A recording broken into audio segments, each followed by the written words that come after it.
বাংলাদেশ এবং বাংলাদেশের বাইরে পৃথিবীর বিভিন্ন প্রান্তে যেখান থেকে চ্যানেলে দেখছেন আপনাদের সকলকে সাধারণ আমন্ত্রণ তৃতীয় মাত্রা দেখবার জন্য। প্রিয় দর্শক, সাম্প্রতিক নানা বিষয় নিয়ে আলোচনার জন্য আমার সঙ্গে স্টুডিওতে রয়েছেন, আমার বসা আছেন জাতীয় সংসদ সদস্য এবং বাংলাদেশ যুব মহিলা লীগের সাবেক সভানেত্রী নাজমা আক্তার, এবং আমার ডানে রয়েছেন বাংলাদেশ জাতীয়তাবাদী কৃষক দলের সাধারণ সম্পাদক শহীদ ইসলাম বাবুল। স্বাগত আপনাদের দুজনকে তৃতীয় মাত্রায়।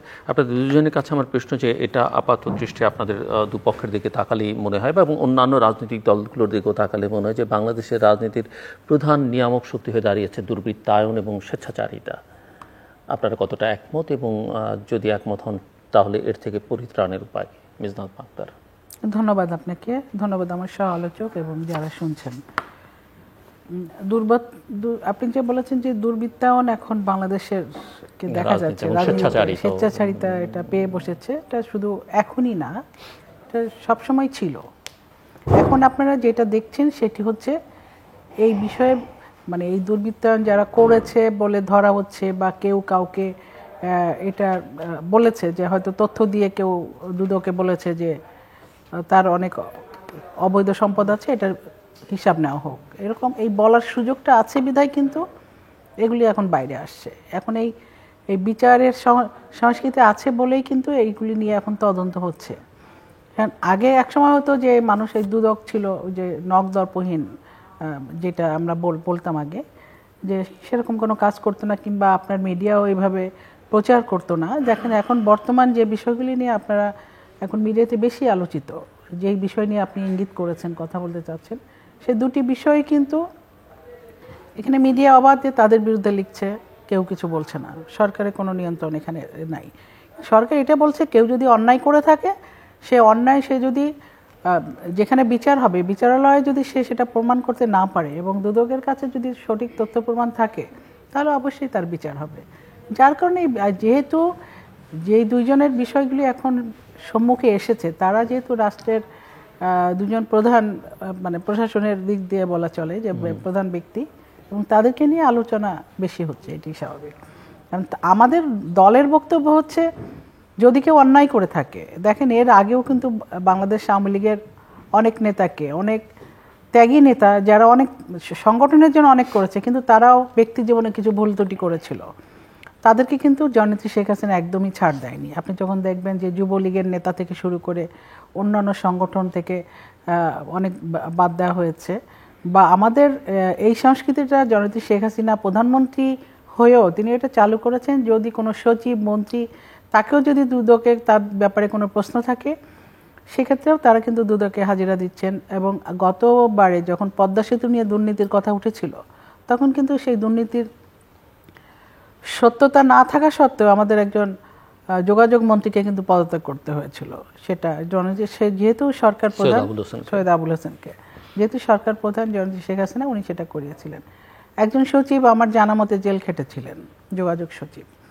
আর মাননীয় প্রধানমন্ত্রীর অর্থনৈতিক উপদেষ্টা যিনি, ওনাকেও কিন্তু দুদকে গিয়ে হাজিরা দেওয়া লেগেছে, এবং এই বিষয়ে কৈফিয়ত তলব করেছে দুদক, এবং তাদেরকে জবাব দিতে হয়েছে। অর্থাৎ জবাবদিহিতার মধ্যে কিন্তু সবাই ছিল। এমন না যে শেখ হাসিনার সরকার মানে তার প্রিয় ব্যক্তিদের জবাবদিহিতার বাইরে রাখছে, তাদের কোনো বিচার করছে না, বা তাদের মান সম্মান যাতে নষ্ট না হয় এই জন্য সরকার নিজের তরফ থেকে তাদেরকে মানে শেল্টার দিচ্ছে, এরকম কিন্তু না।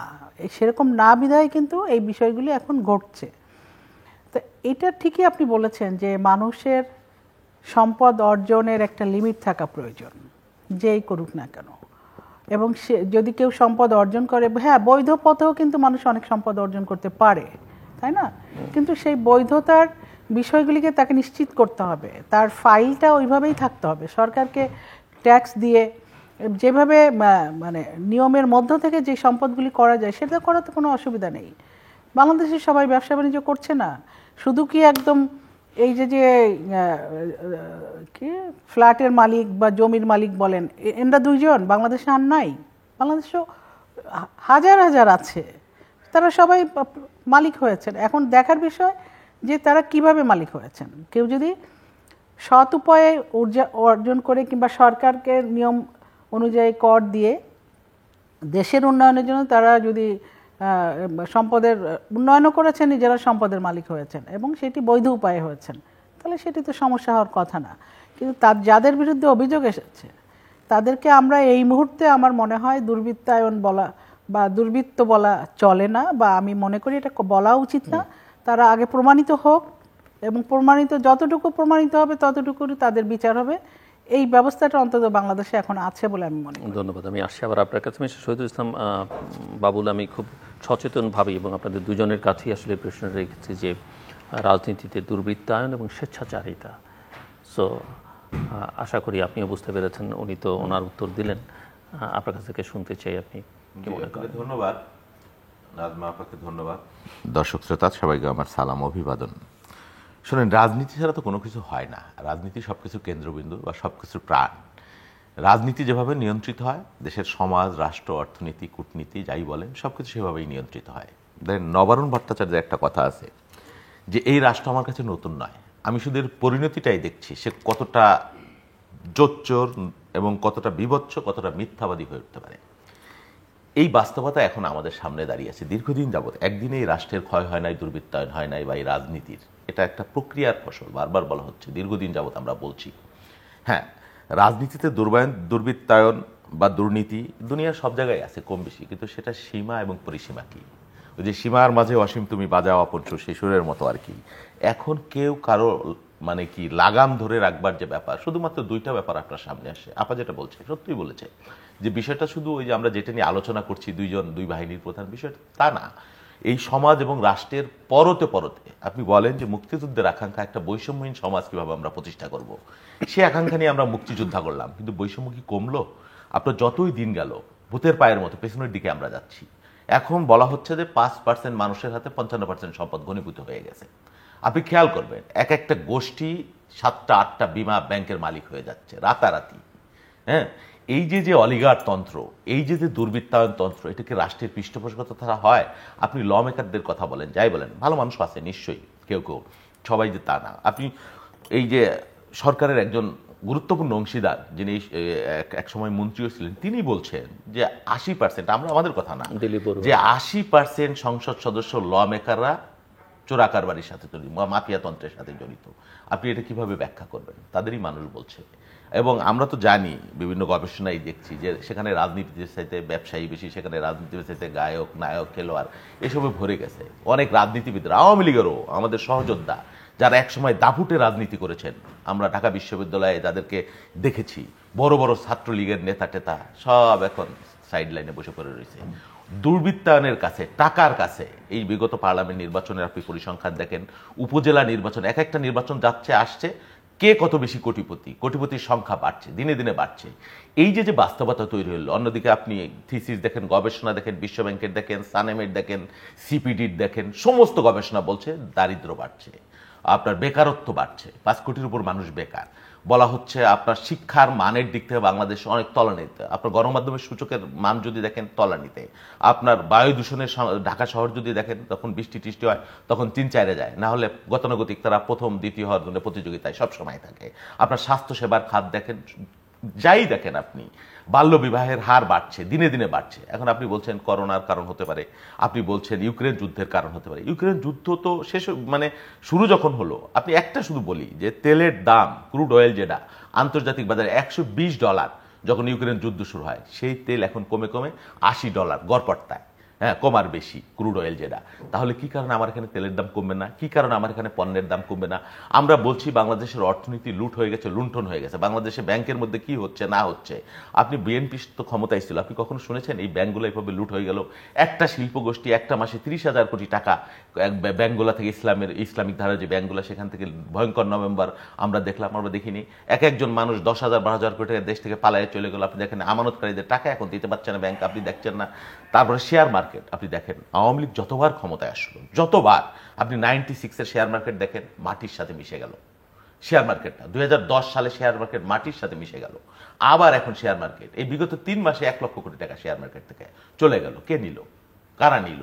এই যে সামগ্রিক বাস্তবতা, মানুষ ঢাকা শহরে থাকতে পারছে না, গ্রামে যাচ্ছে, প্রতিনিয়ত হাহাকার করছে, বাবার চিকিৎসা করাতে পারছে না, বাচ্চাদের পড়ালেখা করতে পারছে না। আপনি ঢাকা শহরে নামবেন, আপনি রিক্সা থেকে যদি নামেন, ভিক্ষুক আপনার 3 দিক থেকে 3 জন ঘিরে ধরবে। আপনি বাজারে যান, কাঁচা বাজারে যান, যেখানেই যান, আপনার 3 দিকে 3 জন। এই যে ভয়ঙ্কর বাস্তবতার মধ্যে আমরা বাস করছি। আর কেউ আমি শেষ করে দিই 30 সেকেন্ডে, কেউ সম্পদের পাহাড় তৈরি করছেন। বিলেতে বলেন, কানাডায় বলেন, বেগমপাড়া বলেন, দুবাইতে রিয়েল এস্টেট খাতে বলেন, বাংলাদেশের টাকায় সিঙ্গাপুরের শীর্ষ ধনী হচ্ছে, মানে এলেহি কারবার আর কি, ধনী হচ্ছে। এবং বাংলাদেশের যত কম সময়, গবেষণা বলছে যে যত কম সময় কোটিপতি হওয়ার সুযোগ আছে দুনিয়ার কোনো জায়গায় নাই। এই বাস্তবতার মধ্যে আছে। এটা কি দুর্বৃত্তায়নের রাজনীতি ছাড়া হয়? আপনি বলেন, রাষ্ট্রীয় পৃষ্ঠপোষকতা ছাড়া হয় কোথাও? আমার বক্তব্যের আরেকটাও আমি আপনাদের দুজনের কাছ থেকে একটু শুনতে চাইবো, এবং সেটা হচ্ছে, আমি প্রশ্নটা আপনার কাছে রেখে যাচ্ছি এবং বিজনাজ মাক্তারের কাছে যাচ্ছি, যে স্বেচ্ছাচারিতা, আপনারা গণতন্ত্রের কথা বলেন, দেশে গণতন্ত্র চান রাজনৈতিক দলগুলো, কিন্তু নিজেদের দলে কতটা গণতন্ত্র আছে, কতটা গণতান্ত্রিক প্রক্রিয়া আছে, সেটা নিয়ে একটা জনমনে প্রশ্ন আছে। সংসদ সদস্য আনারের প্রশ্ন, যদিও আওয়ামী লীগ সাধারণ সম্পাদক বলছেন যে তিনি জনপ্রিয় ছিলেন, কিন্তু অন্য জিনিসগুলো বিবেচনা নেওয়া হয়নি। তো আমার প্রশ্ন আসলে, প্রত্যেকটা এলাকায় যে এলাকার প্রতিনিধিত্ব করেন, সেই এলাকার জনগণ জানে আসলে মানুষটি কেমন। সেই জনগণের মতামত নেওয়া, তৃণমূলের মতামত নেওয়া, সংগঠনের মতামত নেওয়া, সেগুলো নিয়ে হয় কিনা। কিংবা বিএনপির কথাই যদি আমরা বলি, আপনি নিজে সেন্ট্রাল কমিটির সদস্য, যতদূর আমি জানি, একটা ডিসিশন মেকিং প্রসেস বিএনপি আসলে ফলো করে কিনা। এই যে আন্দোলন সংগ্রাম এত বছর ধরে এত কিছু হচ্ছে, বিএনপি কেন্দ্রীয় কমিটির বৈঠক গত কয়েক বছর হয়েছে কিনা, বা এই যে আমরা দেখি সকালবেলা একটা কমিটি হচ্ছে, বিকেলবেলা বা কয়েক বছর পরে বা কয়েক মাস পরে ভেঙে দেয়া হচ্ছে, কেউ জানে কেউ জানে না। এগুলো আসলে মানে দলের অভ্যন্তরে যদি গণতন্ত্র এই অবস্থা হয়, তা আপনারা কীভাবে রাষ্ট্র পরিচালনা করবেন? রাষ্ট্রকে কীভাবে গণতান্ত্রিক দেখতে চান? এই প্রশ্নটা আমি আপনার কাছেও থাকলো। মিজনাল মাক্তার, আপনি শুরু করবেন। বিএনপির দ্বিতীয় প্রধান নেতা যিনি তারেক রহমান, তিনি তো বিদেশে অবস্থান রেখে একেবারে তারেক জিয়ার একটা পাড়া সৃষ্টি করেছেন, তাই না? ওখানে এতদিন ধরে উনি বিদেশে অবস্থান করছেন, লন্ডনের মতো জায়গায়, ওখানে যে পরিমাণ খরচ, হ্যাঁ, তো সেখানে মেনটেন করছেন কি করে? তার মানে কি বিএনপির ক্ষমতা থাকাকালীন সময় যখন 5 বার দুর্নীতিতে বিশ্ব চ্যাম্পিয়ন হলো, সেই সময় কি এত বেশি দুর্নীতি করেছিল? সেই দুর্নীতির মানে সেই সৃষ্ট টাকা দিয়েই বা ডলার দিয়ে এখন তারেক জিয়ারা বিদেশে অবস্থান করছেন। তারা এই যে কথার কথা সবসময় এমনভাবে বলে যে দুর্নীতিতে বাংলাদেশ ছেয়ে গেছে, বাংলাদেশ কিছু না, তাহলে বাংলাদেশে বিশ্ব অর্থনীতিতে বাংলাদেশের অবস্থান 31তম কেন? সাউথ এশিয়ার মধ্যে 1 নাম্বার কেন? বাংলাদেশের অর্থনীতি তো এগিয়েছে। হ্যাঁ, দুর্নীতিও আছে, অর্থনৈতিক কর্মকাণ্ডের সাথে সাথে দুর্নীতিও চলে, কিন্তু যেখানে বেশি মাত্রায় এই দুর্নীতি হয় সেটি অবশ্যই কোনো না কোনো সময় ধরা পড়ে।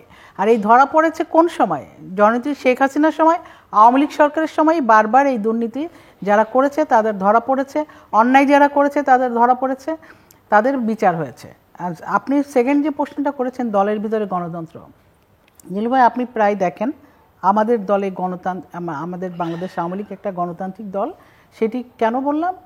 সেটির হচ্ছে কার্যকারিতা দেখে আপনি বলবেন। আমাদের সভাপতিত্বে আওয়ামী লীগের প্রায়শ আপনি দেখবেন যে কেন্দ্রীয় কার্যনির্বাহী কমিটির বৈঠক, কেন্দ্রীয় কার্যনির্বাহী কমিটি, শুধু এখন না, দল ক্ষমতায় বলে না, সব সময় আওয়ামী লীগ তার যে কোনো সিদ্ধান্ত দলীয় ফোরামে আলোচনা করে এবং সেই সিদ্ধান্ত বাস্তবায়নের জন্য যে কেন্দ্রীয় যে প্রেসিডিয়াম কমিটি আছে, সেই কমিটিতে আলোচনার মাধ্যমে একজনও যদি নমিনেশন, একটা ইউনিয়ন পরিষদের চেয়ারম্যানের একটা ওখানে টেনিওর শেষ হয়েছে বা ওইটা ফাঁকা, ওখানে নির্বাচন হবে, সেই একটা নির্বাচন, ইউনিয়ন পরিষদের একটা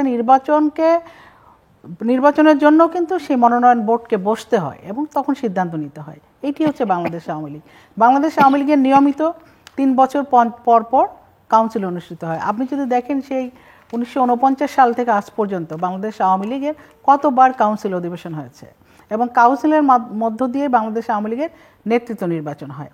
সেকেন্ড অপশন আপনি দেখেন, বাংলাদেশ আওয়ামী লীগ পার্লামেন্টে আপনি যখন দেখবেন যে বিরোধী দলে থাকাকালীন সময় হোক বা সংসদ নেতা জননেত্রী শেখ হাসিনা হোক, সংসদ নেতার উপস্থিতিতে আপনি দেখেন কি পরিমাণ উনি প্রতিদিন সংসদে উপস্থিত থাকেন। দেশের বাইরে যদি থাকেন সেটা ভিন্ন কথা, আর দেশে থাকলে উনি এমন কোনো দিন নেই যেদিন উনি পার্লামেন্টে নিয়মিত যান না। শুধু এইটি না, বিরোধী দলে থাকাকালীন সময়ও তার উপস্থিতি, পার্লামেন্টের উপস্থিতি অনেক বেশি। কিন্তু বেগম খালেদা জিয়ার উপস্থিতি দেখেন, যখন উনি ক্ষমতায় ছিলেন, উনি যখন সংসদ নেতা ছিলেন, তখন কিন্তু ওই যে আপনার সেই তখনকার টিআইবির গবেষণাতে আছে মাত্র 7% সময় উনি সংসদে গিয়েছেন। ওনাদের সময়ে ওনার সংসদীয় কমিটিগুলি, যে কমিটিগুলি অ্যাক্ট করলে সংসদীয় ব্যবস্থা কার্যকর হয় এবং যেইখানে সরকারের মন্ত্রণালয়গুলি এই সংসদীয় কমিটির কাছে জবাবদিহিতা করে, সেই কমিটিগুলি তারা কখনোই কিন্তু গঠন করে না এবং করতো না। 2-1টা কমিটি করে বা বছরের পর বছর কোনো মিটিং হতো না। এখন আমি একটা স্ট্যান্ডিং কমিটিতে আছি, সেই কমিটির মিটিং পারলে 15 দিন পর পর আমরা করছি এবং মিটিং করে আমাদের যে দায়িত্ব সেই দায়িত্বগুলি আমরা পালন করছি। প্রতিনিয়ত আমরা কে কবে মিটিং করবে রুম বরাদ্দ পাওয়া নিয়ে এখন একটা প্রতিযোগিতা চলে। তো এটি সংসদ কার্যকর করে কি জননেত্রী শেখ হাসিনা যখন ক্ষমতায় থাকেন কিংবা ক্ষমতার বাইরে থাকেন, তখন দলের মধ্যে যেমন আমাদের গণতন্ত্রের চর্চা হয় এবং আমাদের দলের বাইরে যখন আমরা থাকি তখনও আমাদের সেই গণতন্ত্র দেখেন। এই যে আষাঢ় মাস চলছে, আষাঢ় মাসে বিএনপির বাবুল ভাই হচ্ছে কৃষক দলের নেতা, তা তারা এই আষাঢ় মাসে কি কর্মসূচি গ্রহণ করেছে?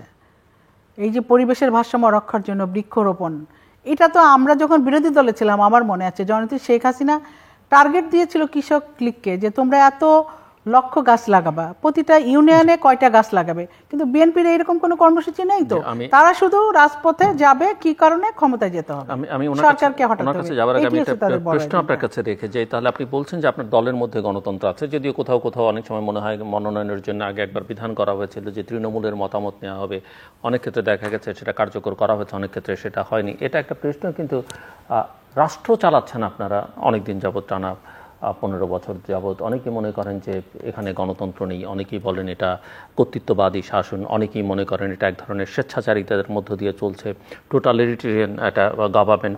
কতটা একমত বা আপনার জবাবকে আমি শুনতে আসবো, তার আগে মিস্টার শহীদুল ইসলাম বাবুল। জি, আপনার ধন্যবাদ। আমি শুনছিলাম আপনাদের আলোচনা। শোনেন, দুর্নীতি, অন্যায়, অপশাসন যখন নিয়ম হয়ে দাঁড়ায় তখন সুনীতি বলেন বা নীতি আদর্শ বলেন, যাই বলেন, নীরবে নিভৃতে কাঁদে। আমাদের রাষ্ট্র সমাজ একই বাস্তবতার মধ্যে রয়েছে।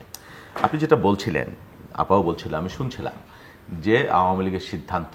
শোনেন, এখন দেশের মানুষও বলছে, বিদেশের মানুষও বলছে বাংলাদেশ আসলে এক দলের শাসনে পরিণত। প্রফেসর ইউনূসের বক্তব্য তিনি আগে যেভাবে বলছেন, এখন উনি এই বিষয়গুলো আগে যদি বলতেন না, তাহলে এই রাষ্ট্র সমাজটা এখানে যাইতো না।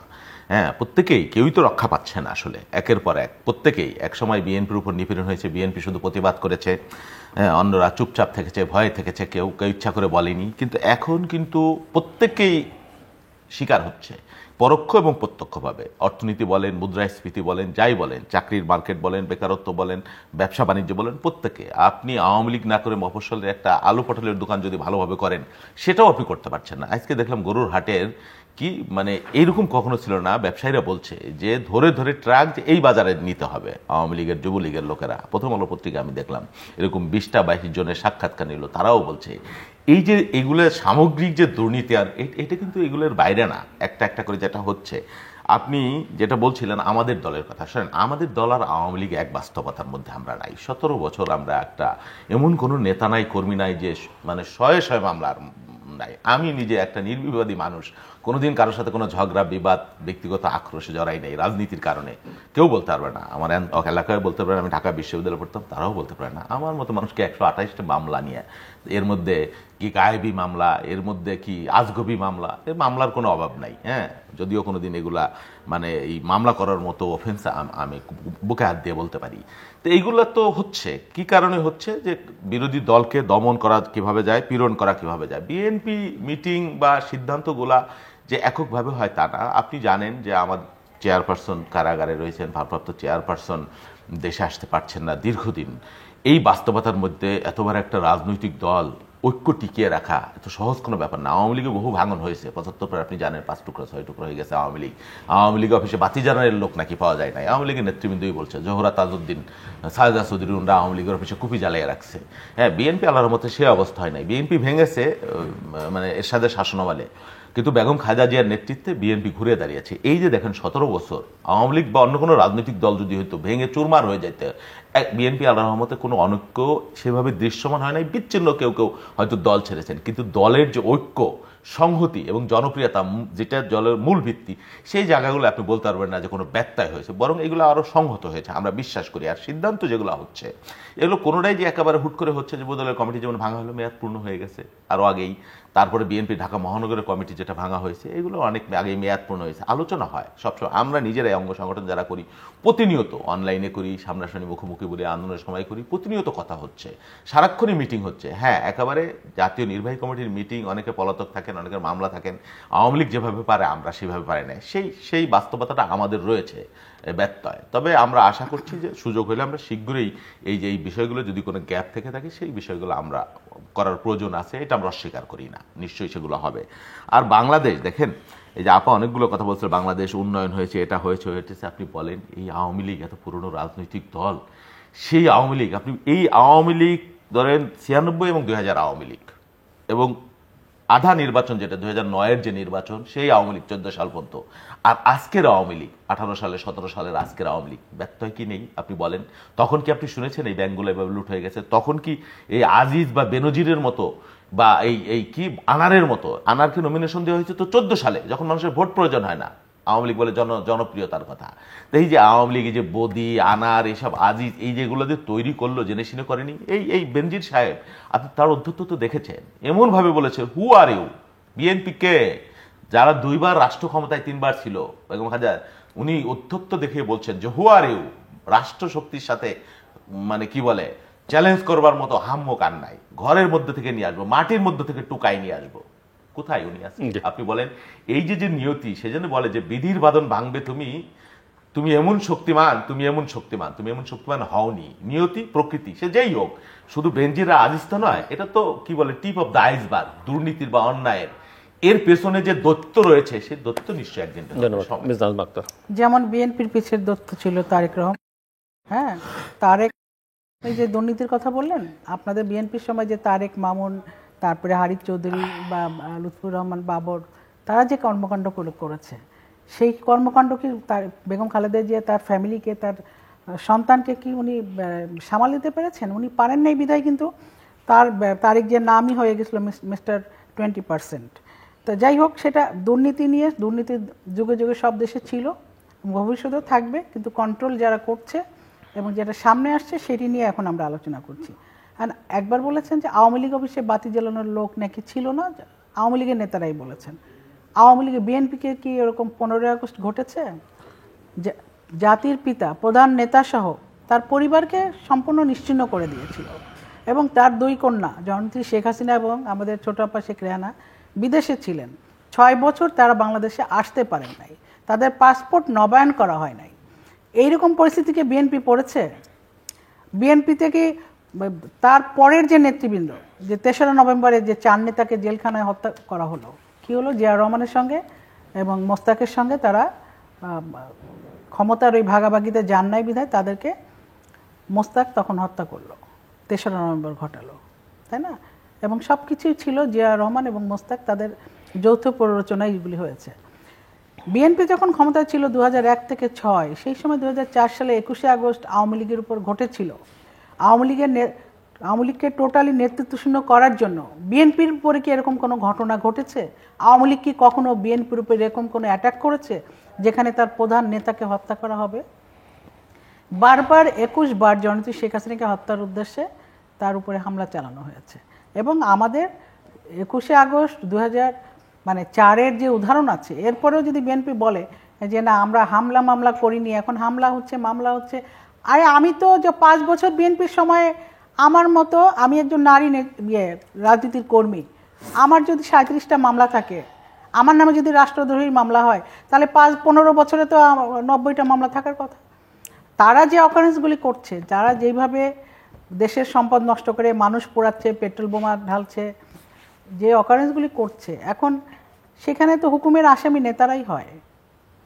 সবসময় তো আমরা দেখেছি, আমি নিজে কোনোদিন একটা ঢিলও হাতে নেইনি, কিন্তু প্রতিটা হরতালে আমাকে প্রধান করে যুব মহিলা লীগের নামে মামলা, আমাকে প্রধান করে তখন তারা যেগুলি করেছিল ওগুলি বৈধ ছিল। আমাদের পার্টি অফিসটা 5টা বছর কাঁটাতারের বেড়া দিয়ে আটকানো ছিল। বিএনপির অফিস কি কাঁটাতারের বেড়া দিয়ে আটকানো? আমাদের 23,000 নেতাকর্মীকে তারা হত্যা করেছিল, বিএনপির কি এরকম কোনো ইয়ে আছে? হ্যাঁ, হামলা মামলার কথা বলেন, অকারেন্স করলে যারা কর্মীরা যারা থাকে, কর্মীদের যারা আন্দোলন সংগ্রামে অংশগ্রহণ করে সেখানে একটা মামলা হয়, এবং এটাও ঠিক যে কিছু গায়েবী আছে যে মামলার সাথে সহ আরো 200 দিয়ে দেয়, তখন এটা আইন শৃঙ্খলা রক্ষাকারী বাহিনী তারা সেই ব্যবস্থাটা তারা করে। কিন্তু আওয়ামী লীগ বিএনপির প্রতিপক্ষ হয়ে বিএনপির উপরে হামলা করেছে, যেটা তারেক রহমান এবং তারেক রহমানের তখনকার স্বরাষ্ট্র প্রতিমন্ত্রী লুৎফুজ্জামান বাবর সহ তাদের প্রশাসনের লোকজন যেটা করেছিল, তারা ওই যে কি একটা সৃষ্টি করেছিল, ওই জেলখানায় রেখে মাসে মাসে ভাতা দিত, যাই হোক, যাকে বলেছিল যে সে হত্যা মামলার আসামি। এইভাবে যারা একটা দলকে নিশ্চিহ্ন করে দিতে চায় তাদের ভাষায় তো মানে আওয়ামী লীগকে কখনো ক্ষমতা যেতে দিবে না, আওয়ামী লীগকে পালাবার পথ দিবে না। নির্বাচনের সময় তো জননেত্রী শেখ হাসিনা বেগম খালেদা জিয়ার সঙ্গে আলাপ করতে চেয়েছিলেন, এবং আমাদের তত্ত্বাবধায়ক সরকারের যে বিষয়টি, যে হাইকোর্ট সুপ্রিম কোর্ট যে রায় দিয়েছিল, সেখানে তো আপনারা সবাই জানেন যে আরও যদি নির্বাচিত প্রতিনিধিরা যদি সংসদ চায়, তাহলে আরও 2 বার তত্ত্বাবধায়ক সরকার, নাম না নির্বাচনকালীন সরকার, মানে একটি সরকার গঠন করে নির্বাচন হতে পারে। কিন্তু বিএনপিকে তখন অফার করা হয়েছিল, 5 জনের নাম চাওয়া হয়েছিল, বিএনপি দেয়নি। তারা বলেছিল আমাদেরকে তারা একদম ক্ষমতা থেকে নামিয়ে একদম তাড়িয়ে একদম অন্য দেশের বঙ্গোপসাগরে পাঠাবে, কেউ বলে ভারতে পাঠাবে, এই ধরনের একটা পরিস্থিতি ক্রিয়েট করেছিল। যারা হুঙ্কার দেয় নির্বাচন করতে দিবে না, বানচাল করবে, প্রতিহত করবে, তা আমরা যদি রাজনৈতিক দল হিসাবে তাদের সেই হুঙ্কারকে মোকাবেলা করে গণতান্ত্রিক ধারা অব্যাহত রেখে, সাংবিধানিক ধারা অব্যাহত রেখে, আইনের শাসন অব্যাহত রেখে যদি আমরা নির্বাচন করি, সেটা আমাদের দোষ হবে কেন? সেটা তো আমরা গণতান্ত্রিকভাবে করেছি, আইন অনুযায়ী করেছি, সংবিধান অনুযায়ী করেছি। এখন তারা তাদের আগুন সন্ত্রাসকে মোকাবেলা করে আমরা রাজনৈতিকভাবে আমরা টিকে গেলাম, তারা পরাজিত হলো, তার এই পরাজিতের দুঃখ নিয়ে এখন বারবার তো নানান কথা বলবে, তারা বলবে ব্যাংক খালি, এইটা খালি, সেটা খালি, তাহলে দেশ চলছে কিভাবে? তাহলে মিস্টার বাবুলরা অবাধে যে বিচরণ করছেন, খুব স্বাস্থ্য চেহারা সবারই খুবই ভালো, এটা হচ্ছে কিভাবে? হ্যাঁ, শুধু মানে সবকিছু খালি হলে বাংলাদেশ এগিয়ে যাচ্ছে কিভাবে? স্বাস্থ্য চেহারা ভালো, হ্যাঁ, সবকিছু শেষ হলে তাহলে বাংলাদেশ মধ্যমায়ের দেশে হলো কি? একটু বলি, স্বাস্থ্য চেহারা এটা তো আপনার হাতে না, এটা যদি আপনার হাতে থাকতো তাহলে আপনি মনোবলি নিয়ে যাইতেন। আল্লাহ তাআলা কিছু রেখে দিছে, ওইটা আপনাদের হাতে দিবে না। হ্যাঁ, এখন শোনেন, আমরা কি বলবো, আওয়ামী লীগ তো আসলে এখন সাধারণ মানুষ খুব কম হয়ে গেছে, সব ওলি আল্লাহ, গাউস, কুতুব, পীর, পয়গম্বরে আওয়ামী লীগ ভরে গেছে। হ্যাঁ, এখন গণতন্ত্রের ধারা আপা বললেন যে তারা অব্যাহত রাখছে। পুনরায় কি রাতের বেলার ভোট করার পরে যদি গণতন্ত্র হয়, এই আমি তুমি মামুড আমি এই ভোটের পরে এটাকে যদি গণতন্ত্র আপনি বলেন, আপনি কি বলবেন? আপনি বলেন তারপরে রাতের বেলায় ভোট, তাহাজ্জুদের সময় ভোট করার পরে যে আওয়ামী লীগ এত পুরনো একটা রাজনৈতিক দল, সেই রাজনৈতিক দল কি হইতো? আপনি বলেন। আওয়ামী লীগ হয়তো একবার মাঝখানে ক্ষমতায় আসতো না, কিন্তু আওয়ামী লীগ যে গণবিচ্ছিন্নতা, যে এইসব আজিজ বেনজির আর এইসব ইয়াবা বদি টদি, এইসব পাপলু আর এই যে আনারদের দলে পরিণত হয়ে গেল, এটাকে একদিন হইলো? কে তৈরি করছে? আপনারা তারেক রহমানের কথা বলছেন, তারেক রহমান কে একটা রাজনৈতিক দলের তিনি প্রধান, লন্ডনে কিভাবে থাকেন, এটা নিয়েও তারা প্রশ্ন তুলছে। আমি কি প্রশ্ন তুলি যে আওয়ামী লীগের সভানেত্রী, এগুলো আমি মনে করি না এটা বলবার দরকার। তারা কিভাবে চলেন, কার কি শাড়ির দাম কত, কার এটার দাম কত, এই প্রশ্নগুলো তো আসলে দরকার নাই। বিএনপি কোটি কোটি মানুষের দল, তার দলের চেয়ারপারসন কিভাবে চলছেন, তিনি কি লন্ডনে 250টা বাড়ি করেছেন, কানাডায় বেগমপাড়ায় কি তার বাড়ি, সারা দুনিয়া তন্ন তন্ন করে। আমরা যদি অন্যায় অনিয়মের কথা বলি, লুটের কথা বলি, ভোটের অনিয়মের কথা বলি, আপনারা তারেক রহমানকে নিয়ে আসেন। আরে ভাই, তারেক রহমানের সারা দুনিয়া তো আপনি তন্ন তন্ন করে খুঁজলেন, এই রাষ্ট্রের শত শত কোটি টাকা খরচ করে, কোথাও তারেক রহমান একটা বাড়ি আবিষ্কার করতে পেরেছেন? কোনো ব্যাংক লুট করেছে সেই খবর আপনি আনতে পেরেছেন? এইসব বক্তব্য হয়েছে কি মানে একটার সাথে আর একটা জাস্টিফাই করবার। হাওয়া ভবনের গল্প একটা ফানুসের গল্প। হাওয়া ভবনে কি দুর্নীতি হয়েছিল, কত টাকা দুর্নীতি হয়েছিল, কত হাজার কোটি টাকা, কোন ব্যাংক, কোন শেয়ার মার্কেট থেকে কত লুটপাট হয়েছিল, বিদেশে কত পাচার হয়েছিল, লন্ডনে হ্যাম্পস্টিডে ফ্রগলিনে কার বাড়ি হয়েছে, এই রাষ্ট্রে আমরা জানি, সব কিছু কিন্তু বের হবে। এইসব তারেক রহমানের মিথ্যা অভিযোগ দিয়ে, তার চরিত্রহীনের অভিযোগ দিয়ে, এটা 11 থেকে শুরু হয়েছে, বুঝছেন? 11 থেকে লাল লাল হরফে বিএনপিকে ভাঙা, ডিস্ট্রয় করা, তারেক রহমান, জিয়া পরিবার, বলা হয়েছে দুই পরিবার না, বা দুই নেত্রী। এখন দেখা যাচ্ছে যে ধারাবাহিকতা চলছে বিএনপিকে ডিস্ট্রয় করবার জন্য। আর আমরা যদি অন্যায় অনিয়মের কথা বলি, 21শে আগস্ট, আরে ভাই 15ই আগস্ট, এগুলো কে সাপোর্ট করছে? 21শে আগস্ট, 15ই আগস্ট, এগুলো বিএনপি শাসনের সময় 21শে আগস্ট হয়েছিল, এটা সত্য, এটা বিএনপি শাসনের একটা দুর্বল দিক। এই কলঙ্ক আমরা মনে করি এটা একটা কলঙ্ক, কিন্তু রাষ্ট্র জড়িত বা তারেক রহমান জড়িত। আরে ভাই, তারেক রহমানের সবচাইতে বিদ্বেষী যে 11 সরকার, তারা 2 দফা তদন্ত করে তারেক রহমানের নাম অন্তর্ভুক্ত করতে পারে নাই। আওয়ামী লীগ ক্ষমতায় আসবার পরে একজন রিটায়ার্ড অফিসার, এই পুলিশের মধ্যে থেকে না, বেনজিরদেরকেও না, তার চাইতে বিশ্বস্ত একজনকে কাহারাখনকে ধরে এনে তারপরে তাকে দিয়ে তদন্ত করে মুফতি হান্নানকে 76 দিন রিমান্ডে নিয়ে পায়ের নখ উপরে ফেলে হাত পায়ের, তারপরে তারেক রহমানের অন্তর্ভুক্ত, আবার ওনাকে আবার নমিনেশন দিয়েছে পুরস্কার স্বরূপ এই কাহারাখনকে। এটি হলো আওয়ামী লীগ, মানে মিথ্যা, অসত্য। কেয়ারটেকার সরকার নিয়ে যেটা বললেন, কেয়ারটেকার সরকার ধরে নিলাম বিএনপি অন্যায় করেছে, যে বিচারপতির এই অভিযোগ ওনারা গেলেন না। আরে ভাই, একজন কেএম হাসান, একটা চমৎকার বিচারিক জীবন, তাকে নিয়ে কোনো বিতর্ক নাই, কিন্তু প্রধান বিচারপতি ছিলেন, তার অধীনে আপনারা ভোট করলেন না। আপনি আগুন সন্ত্রাসের কথা বলেন, সেরাটনের সামনে 18 জন মানুষকে প্রথম বাংলাদেশে গান পাউডার আমদানি করেছে আওয়ামী লীগ, প্রথম পিটিয়ে পিটিয়ে ব্লগি বৈঠা দিয়ে মানুষ হত্যা করেছে আওয়ামী লীগ, ট্রেন লাইন, তারপরে বাস লাইন, স্টপেজ টিস্টপেজ সব জ্বালায় পরে সরকার করে দিচ্ছে 76 জন হরতাল করে। তারা বিএনপি নাকি আগুন সন্ত্রাস এই গল্প টল্প করতেছে। আমি যেটা বলছি, কেয়ারটেকার যে আওয়ামী লীগ বিএনপি যদি কেয়ারটেকারের বিতর্কিত করেই থাকে, তা আপনি সেই বিতর্কিত না করে কেয়ারটেকারের গলায় কেটে দিলেন। আপনি বলতেছেন আপনার সভানেত্রী দিন, আপনি কেএম হাসান কবে কোথায় কতটুকু বিএনপির সাথে সম্পৃক্ত ছিল সেই অভিযোগে আপনি নির্বাচনের জন্য এত কাহিনী করলেন, পিটায় মানুষ মারলেন, আর আপনার দলের সভানেত্রীকে মেনে আমাকে নির্বাচন করতে হবে এই রাতের বেলা নির্বাচনের মতো, এটা কিভাবে আপনি বলেন? কোন বিবেকবোধ থেকে বলেন? সভানেত্রীকে মানতে হবে না। আপনি বাংলাদেশের প্রধানমন্ত্রী অন্যান্য দেশের, বিশ্বের অন্যান্য গণতান্ত্রিক রাষ্ট্রে যেভাবে নির্বাচন হয়, সেই দেশে প্রধানমন্ত্রী যেভাবে থাকে, সেরকম একটা প্রধানমন্ত্রীকে ওইভাবে মেনেই আপনাকে নির্বাচনে আসতে হবে। সেটা যেদিনই নির্বাচন হোক, সে নির্বাচনে। আগে যখন কেয়ারটেকার গভর্নমেন্ট ছিল, তখন কেয়ারটেকার গভর্নমেন্টের উপদেষ্টা এবং প্রধান উপদেষ্টা এবং অন্য 9 জন উপদেষ্টাকে নিয়ে তাদেরকেও মানতে হতো, এরকম কাউকে না কাউকে মানতে হবে। এবং সংবিধান যেখানে বলা আছে, অন্যান্য পার্শ্ববর্তী গণতান্ত্রিক রাষ্ট্র যেমন এই যে ভারতে নির্বাচন হলো, এখানে তো মোদী সরকারও তো পরপর 3 বার ক্ষমতায় আসলো। তার মানে কি তাদেরকে বলতে হবে যে পরপর ক্ষমতায় আসলেই সেটা কারচুপি নির্বাচন, সে নির্বাচন সুষ্ঠু হয় নাই, অবাধ হয় নাই? তার দেশের কোনো লোক তো বলছে না, এটা বিরোধী দলও তো বলছে না।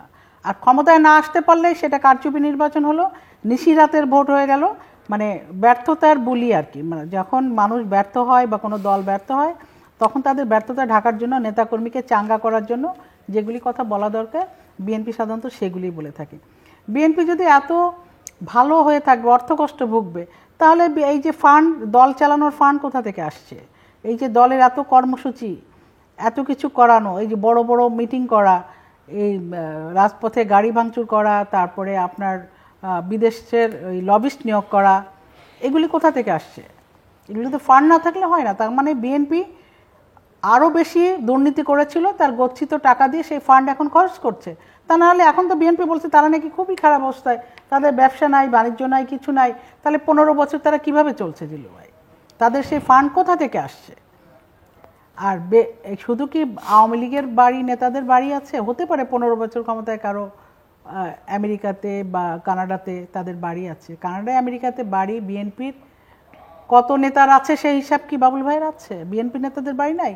আর কানাডায় আমেরিকাতে বাড়ি তো, এটা তো আমরা জানি যে তারা ওই লোনে নাকি বাড়ি কেনা যায়, এবং অনেকেই বাড়ি কেনে সেখানে, যাদের সন্তানেরা লেখাপড়া করে।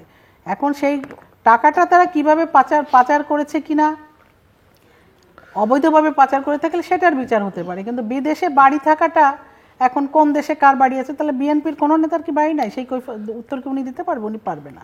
ওনারা বলছেন হরতালে আমরা নাকি গাড়ি পুড়িয়েছি, ট্রেন অবরোধ।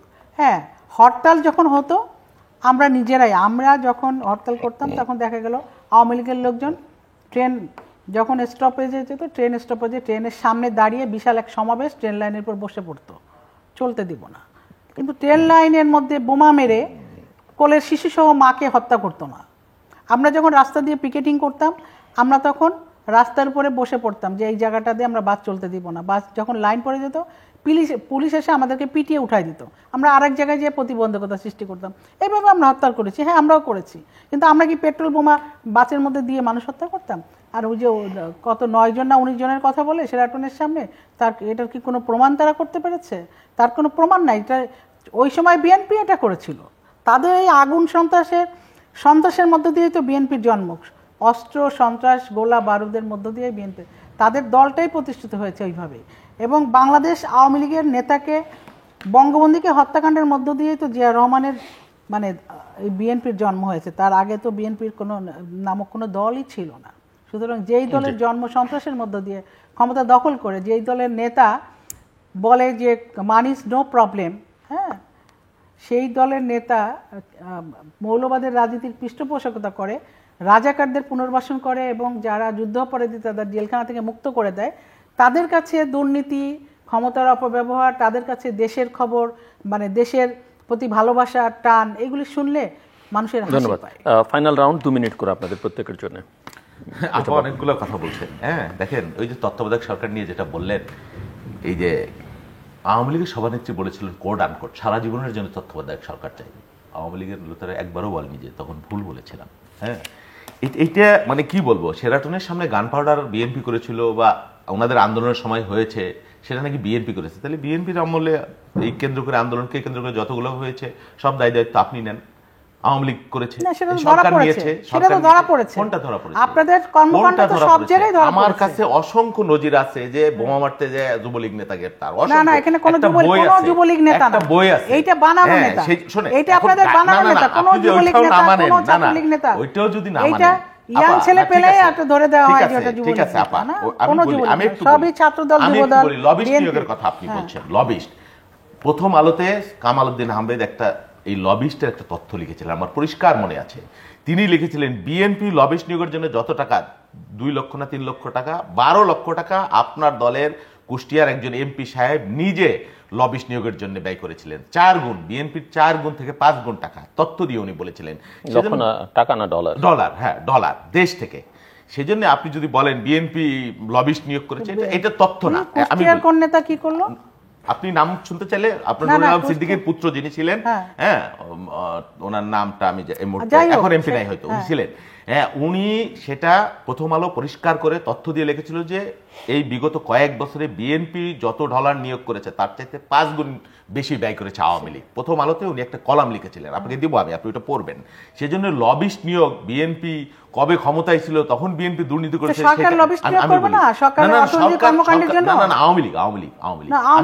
আওয়ামী লীগ, হ্যাঁ এই রাষ্ট্রের টাকা, লুটের টাকা। আপনি বাড়ির কথা বললেন, বিদেশে বাড়ি খুব সহজ বিষয়, 250-300 বাড়ি, তাকে আপনি বারবার নমিনেশন দিচ্ছেন, মন্ত্রী বানিয়েছেন। হ্যাঁ, এই রাষ্ট্র কি মগের মুলুক? বাংলাদেশের মানুষ কতবারই আপনি বলেন, কতবারই আপনি বলেন বাংলাদেশের টাকায় আমি বলি গণমাধ্যমের তথ্য, আমার বক্তব্য না, আপনি চ্যালেঞ্জ করেন তাদেরকে করেন। আমি বলি বাংলাদেশের টাকা, বাংলাদেশের টাকায় সিঙ্গাপুরের শীর্ষধনী হচ্ছে বাংলাদেশের টাকায়, এবং তারা বাংলাদেশের এক একটা ব্যাংকের, আপনি ব্যাংকগুলো যে বললেন ব্যাংকের পরিচালনা পরিষদ এক পরিবার থেকে বিএনপির আমল তখন যাচ্ছিল, আপনি 4 জন করেছেন, মেয়াদ দ্বিগুণ করেছেন, মেয়াদ দ্বিগুণ করেছেন, 3 গুণ করেছেন। সেই জন্য মানুষ বলে এবিএম মুসা, শুনেন আপনার নেতা, একটু বলতে দেন 10 সেকেন্ড।